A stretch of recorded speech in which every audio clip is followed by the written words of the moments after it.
It is becoming increasingly more likely that the Chargers could have their choice with the 5th overall pick at both of the top wide receivers in this draft class. And if they do, they should go with Marvin Harrison Jr. over Malik Nabers. You are Locked On Chargers, your daily podcast on the Los Angeles Chargers, part of the Locked On Podcast Network, your team every day.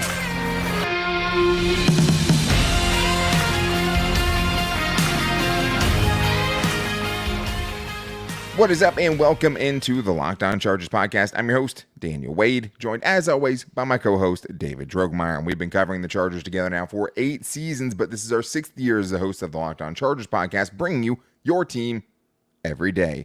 Thank you for on this fine mock draft Monday making us your first listen today. We appreciate all of the everydayers out there, and to make sure that you never miss the show, go subscribe or follow for free on the Locked On Chargers YouTube channel and listen wherever you get your podcast from. David, what do we got today?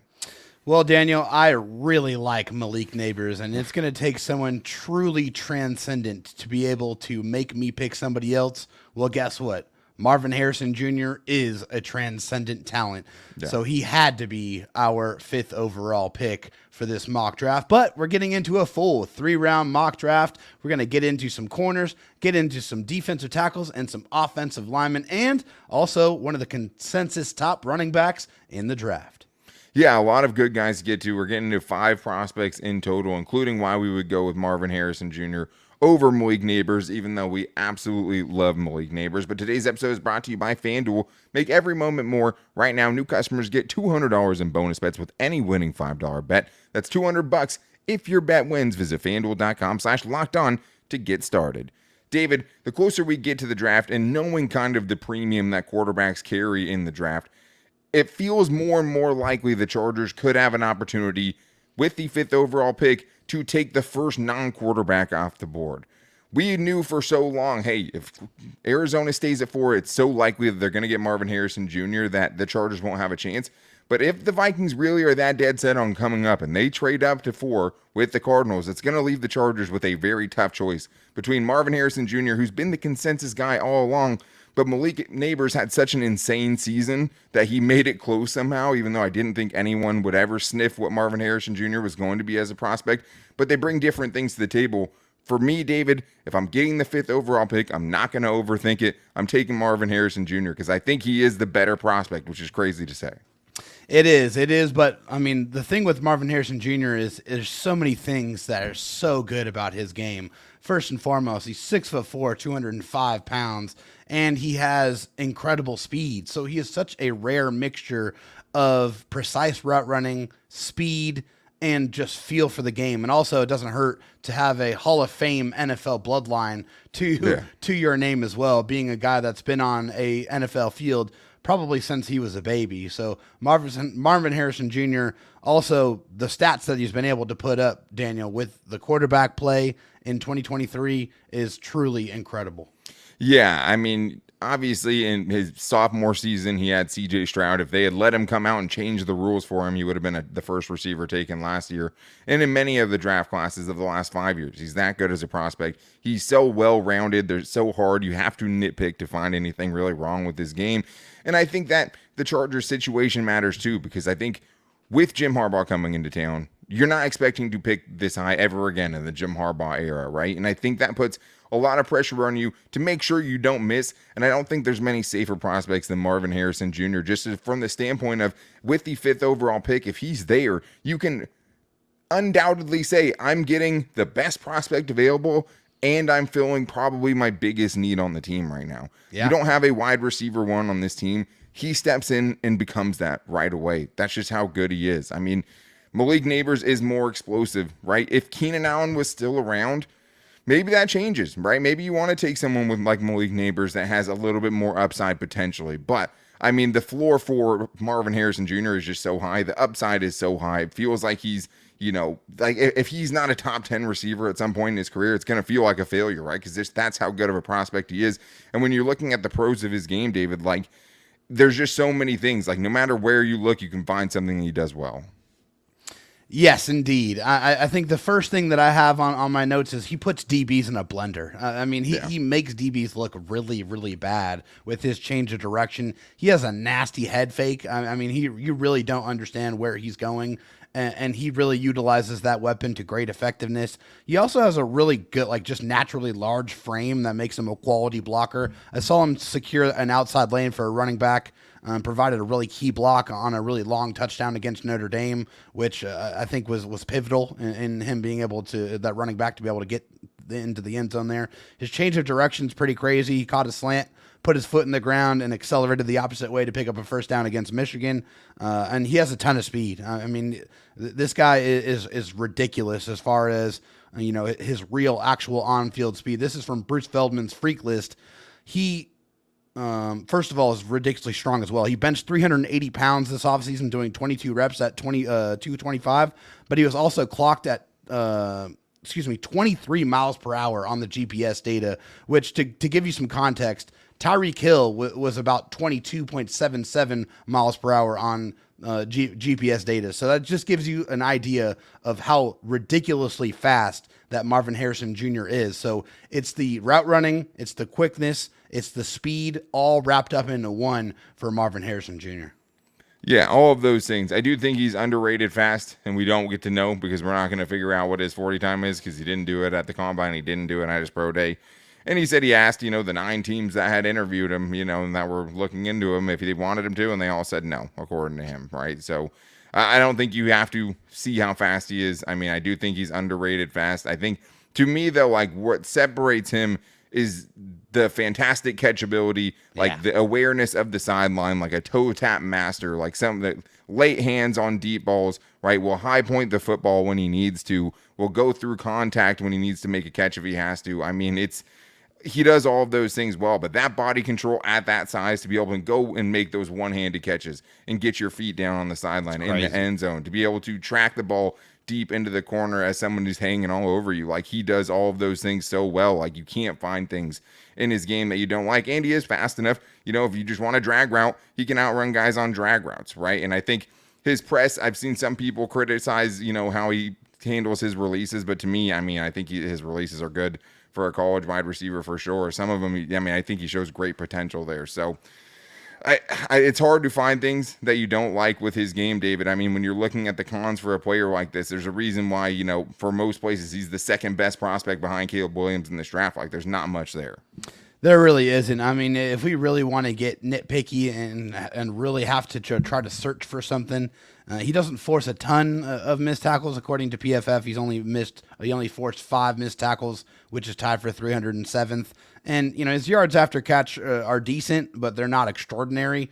He's at 6.4 yards after catch per reception, which is tied for 112th, again, according to PFF. So if you're looking for things that you want to say, maybe he just doesn't do that quite well, those are really the only 2 things for me that stood out. Other than that, Marvin Harrison Jr. is a guy that's going to step in right away and be productive immediately for your team. Yeah, he feels like he'd be wide receiver 1 for the Chargers this year, even as a rookie. It feels like he can have an exceptional rookie season. He's so well-rounded. Justin Jefferson, guys like that have put up those 1,400-yard seasons. I guess he's only going to do that because, that was crazy. Or Puka Nacua. It feels like he could have that kind of impact in year 1, which when you lose your top 2 options in Mike Williams and Keenan Allen, it feels like you need that, right? No, he's not as explosive as Malik Nabers, even though he wasn't that far behind just as far as average yards per catch, right? Yards after the catch per catch. I wonder what his 40 time would have been, right? And like you said, he's not a creator after the catch, but I do think he can be kind of a runway guy too.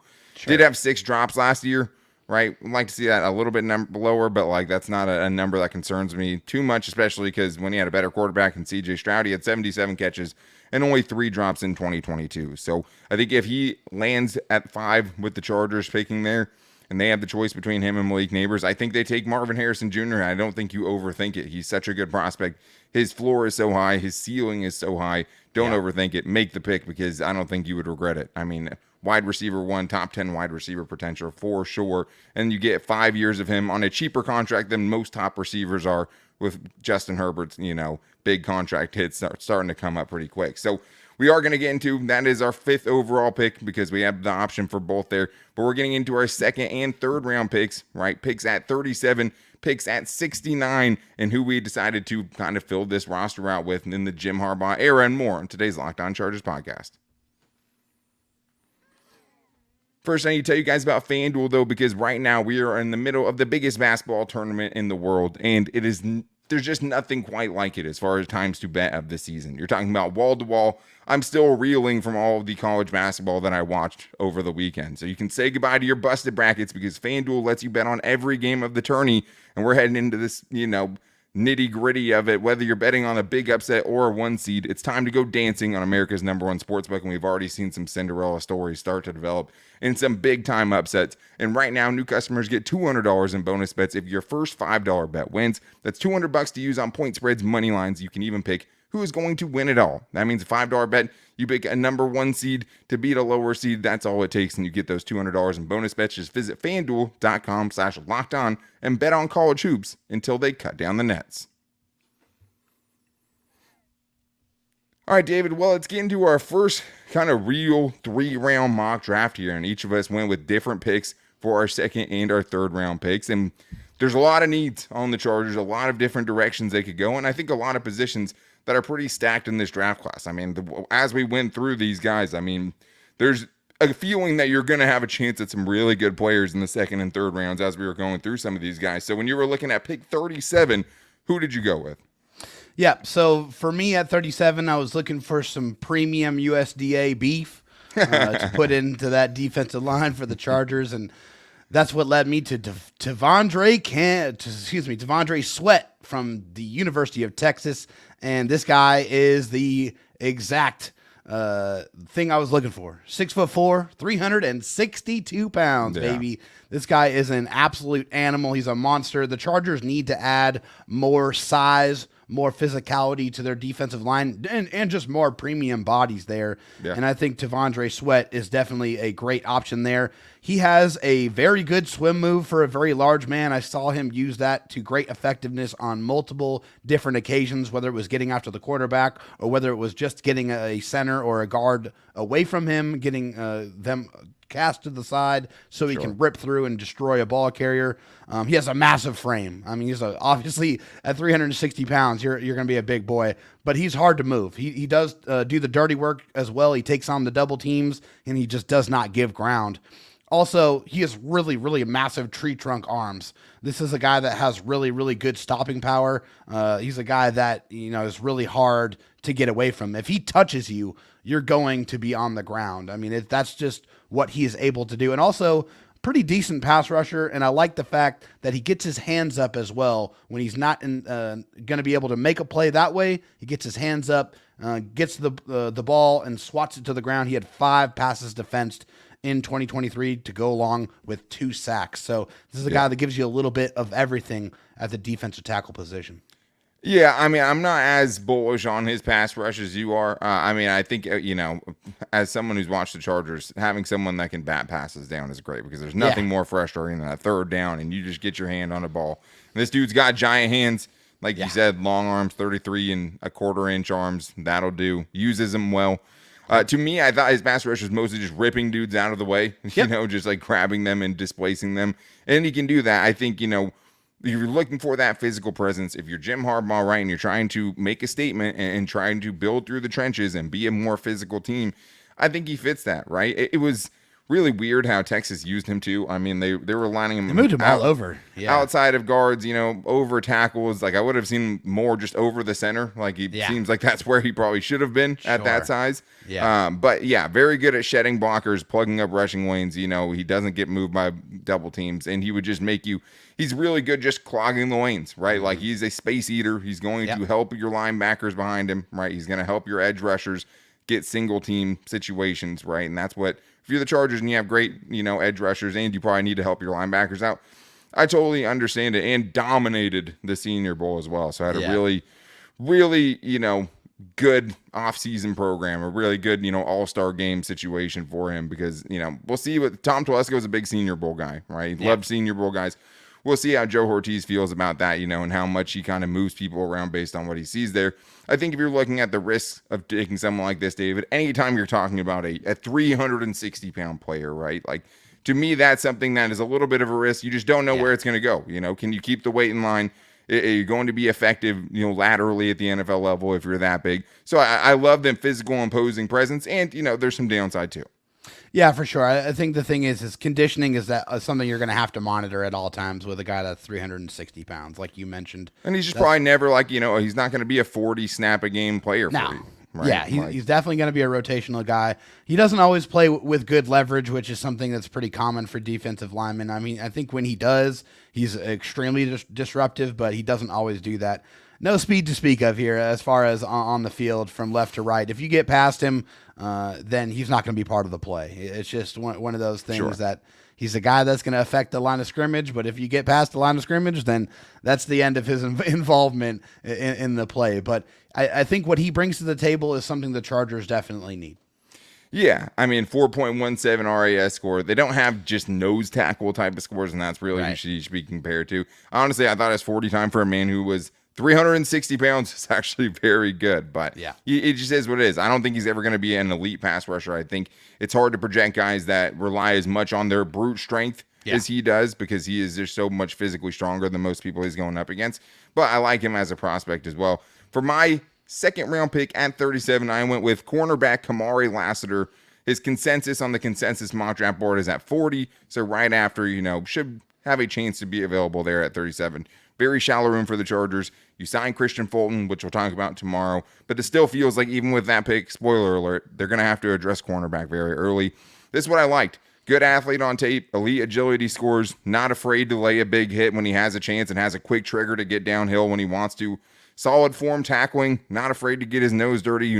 With me through the years, someone that can tackle at the cornerback position is always going to get a better grade from me, right? I think he's pretty good at breaking on the ball, and I just like when the ball was in the air, he made plays on the football. He's a corner for sure. I saw him drop a couple of picks, which I didn't like, but I like that he got his head around. I liked that he pinned receivers. Even when he's beat a little bit, he really shrinks that space to the sideline. So if you're on the outside of him, he's going to really pin you right along that sideline. So it's like you might be able to make a catch, but the wiggle room is non-existent. I liked what I saw from Kamari Lassiter. I wanted to find a corner in round 2 just because I know it's a big need. I liked what I saw from him. Yeah, I mean, I can understand why. I mean, he's not afraid to meet the ball carrier in the hole. He understands the kind of which leverages that he needs to use, also understands where he is on the field, like you mentioned, with utilizing the sideline. Felt like he did have good speed to be able to stay with wide receivers. I liked how he jammed wide receivers at the line of scrimmage, and I liked that he was physical when he was breaking up passes, but he did it with good timing. I think those are the things that I saw when I was watching Kamari Lassiter. Yeah, I think his timing is good. That's great that you brought that up. He has inside-outside versatility. Saw him do both at Georgia. And it's hard. You can really kind of fall away when you're around such a good defense for that long. But he's definitely been one of the guys the last couple of years that has really shown. And I like the pick if they went there. A little smaller, I guess. A corner, 5'11 and a half, 186 pounds. Shorter arms, 30 and 7/8 inches. That's not super long arms, but not terrible for a corner either, because we're not talking about like an offensive lineman. Super aggressive. That can bite him at times. Field Yates said the NFL teams at his pro day had his 40 time around a 4.5, 4.51. Not super concerning just because of the way he plays. It's kind of like Terron Arnold, right? Terron Arnold ran like a 4.5, 4.51, right? Yeah. But we were never concerned really about his speed. It's just how you play makes a big difference. So a lot of upside. I think David worth the downside. I think it just depends on how Jesse Minter thinks he fits, but I liked what I saw from him, and not too much I would take away. No. I mean, I think for me, when I was watching him, I feel like he's a guy that probably fits a little bit better on the outside with the way he plays and kind of his kind of speed. I think he's more straight line speed than he is quickness, which his agility scores were 95th percentile or better. Okay. So he has pretty good quickness. He didn't see a ton of it, he's not in the slot a lot. But I think he can fit either one. And you need outside corners. You need some slot help too. So and corners get paid so much money in the NFL. So if we're able to get a quality corner on a 4-year rookie contract, I think it's a position that the Chargers should look to upgrade early in the draft. Yeah, and another guy we've talked about before, both of us huge fans of Mike Samerstill, right? Yes. Both of us would be good with that. He's going Definitely. higher and higher up draft boards. If you get him, I'll be able to pretty much stomach it anywhere after the first round you take him, just because he's a really good player, and we already know how good of a fit he is in the system. Kamari Lassiter, though, and a true outside corner, big enough, to play out there, physical enough to play out there, makes plays on the football. I liked it. That ends up being the pick. The consensus at 40. Some people have him in the mid 40s. Some people have him as high as like 32 to 35. We'll see where he ends up going, but he's a good corner, and the Chargers definitely need some of those. But you know what they also need? Their center of the future, because we know Bradley Bozeman, good short-term solution, obviously. And they also need the running back of the future, and maybe that's Trey Benson, because some people think he's the best running back in this draft class. And maybe the Chargers want a home run hitter to pair with Gus Edwards. We're going to talk about that and more on today's Locked On Chargers podcast.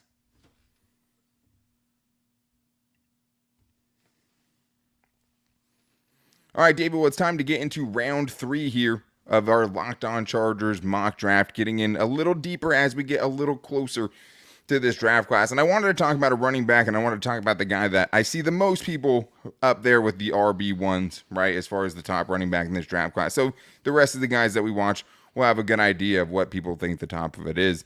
And that's Trey Benson. But before we get into that, though, I do want to tell everyone to make sure they're checking out Locked On Sports Today, the first ever national 24/7 sports streaming channel that gives you the best insight into sports everywhere with local experts that give you the coverage that only people covering their team every day can do. So make sure you guys go subscribe there. Locked On Sports Today 24/7 YouTube channel.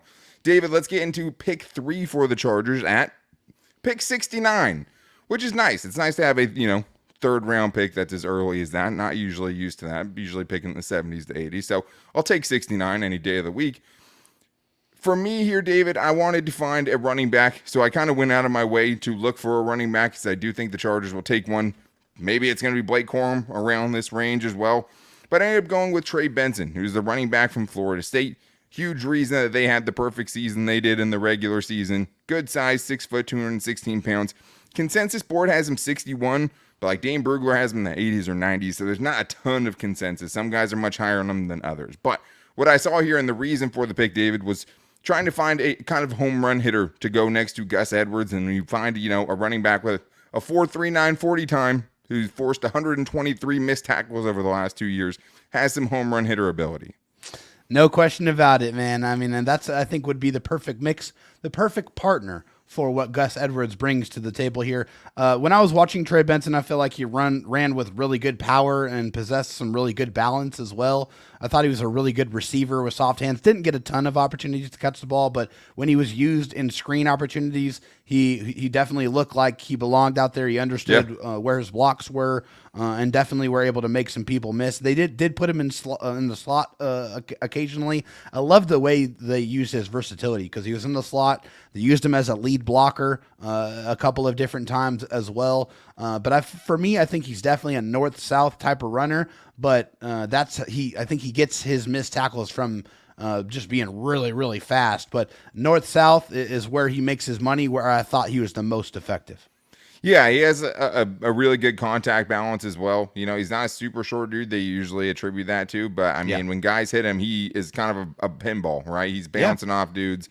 He keeps his legs going forward. And you, multiple times I saw him at that play where, someone's swinging him around, and then he just kind of ends up on his feet and keeps going. Well, lands on a player and then just keeps going. Yeah, exactly. Never technically hits the ground and just keeps running. I mean, he only needs a seam. You know what I mean? If you get him in the open field, even if he's not super quick laterally, he's going to make you take such bad angles that there's a good chance he's breaking, a 40, 50-yard run. And the Chargers haven't had somebody with that kind of juice in a while, with legit top-end game-breaking speed. So getting some explosiveness next to Gus Edwards was one of the reasons I went this. Obviously forced a lot of missed tackles, 123 over 2 years. That's a ton. It's crazy. And like you said, decent as a receiver, not something he did a bunch of, but when he did, I mean, he averaged 11.2 yards per reception. Yeah, right. That's a difference in maker his right career. there. Yeah. Good leg drive to keep the power moving, good contact balance. So I think there's a lot to like with Trey Benson. As far as the cons go, very significant knee injury in 2020 that basically cost him all of 2020, 2021. ACL, meniscus, hamstring, all torn. Vision lets him down, I think, at times where there's chances where he could kind of, make something more happen or pick a better hole. maybe is a better fit for a zone rushing scheme where he can just pick a hole, make one cut and go, right? Because he has that breakaway speed and he doesn't need much space to do it. But a lot of things to like there. So, David, there's a running back potentially, future RB1 for the Chargers. But where did you end up going with this one? I know you went with the offensive side of things here. You wanted to get a center here that could potentially, hey, a little later, don't have to use a top 1 or 2 pick on it, but someone that could potentially still develop into a starter in the, center of the future. Absolutely, yeah. I think center is a very important position for the Chargers to address. I think we've seen with Corey Linsley how impactful a very good center can be for your offense. So for me in the 3rd round, I went and grabbed Cedric Van Pran, the center from Georgia. He's 6'4", 310 pounds, and extremely durable. I mean, he played 14-plus games for 3 straight seasons and over 860 snaps each of those seasons. So This is a guy that posts. He is on the field. He is definitely going to be there. He's only allowed 1 sack in those 3 seasons. That was in his freshman year. After that, nothing. No sacks the last 2 seasons. You love to see that. I love to see that. Absolutely. I think he can really run, and I think he is a sight to see when he is pulling. I think he's a real weapon when they use him to pull and get him as a lead blocker, and they get him to smash a defensive player. That's where he's at his best when he's run blocking. I feel like he has good recovery power. I think he has a very strong anchor.